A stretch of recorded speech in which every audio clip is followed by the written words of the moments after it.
Ay, di. Huwag ka matawa.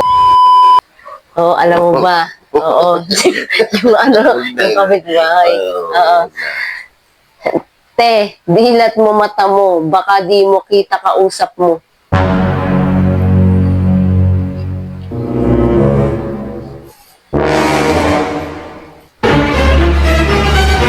Oo, sige, sige. Wait lang, wait lang. Ay, din. Huwag ka matawa dali. Ayan na, kuya. Ayan na. Oh, ayan. Masaya ka na, kuya? Ayan. Ikaw pala yan. Ganyan pala yung tsura mo.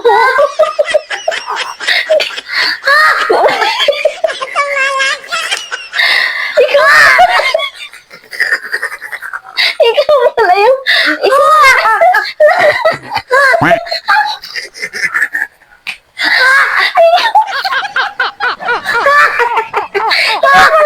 Nakakausap ko palagi. Ikaw pala yung... No, ngayon lang kita nakita. Wala ako. Kamusta ka lang? Ngayon lang kita nakita.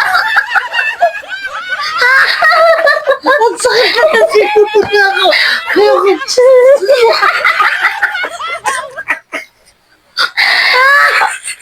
Uy, nice to meet you.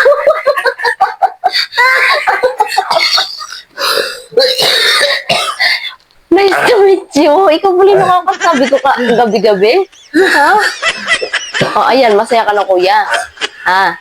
Alam mo, hindi ko maintindihan yung ibang tao, no? Kapag hindi perfect yung itsura mo, ibabash ka, lalaiting ka, aasarin ka, bubulihin ka. Pero tingnan mo, pag nagparitoke yan, lalaiting pa rin niya yan. Sasabihin yan, ritokada ka, peke ka. Mas okay pa rin yung natural mong itsura. Yung walang halong chemical. Dati ba kayo?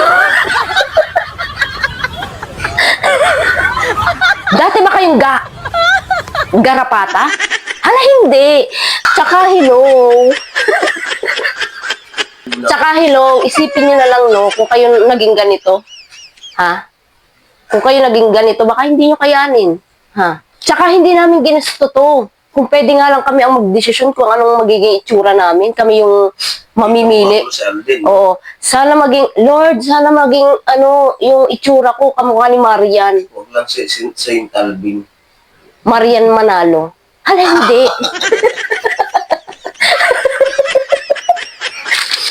Diyos ko, Lord. Good luck na lang sa mata ko bukas. Kakaretoking ko nga lang pala.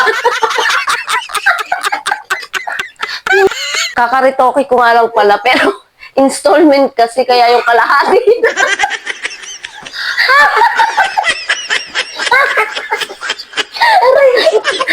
Kaya ayan, pagbasensyahan nyo na. Next time na lang yung kabila. Bye.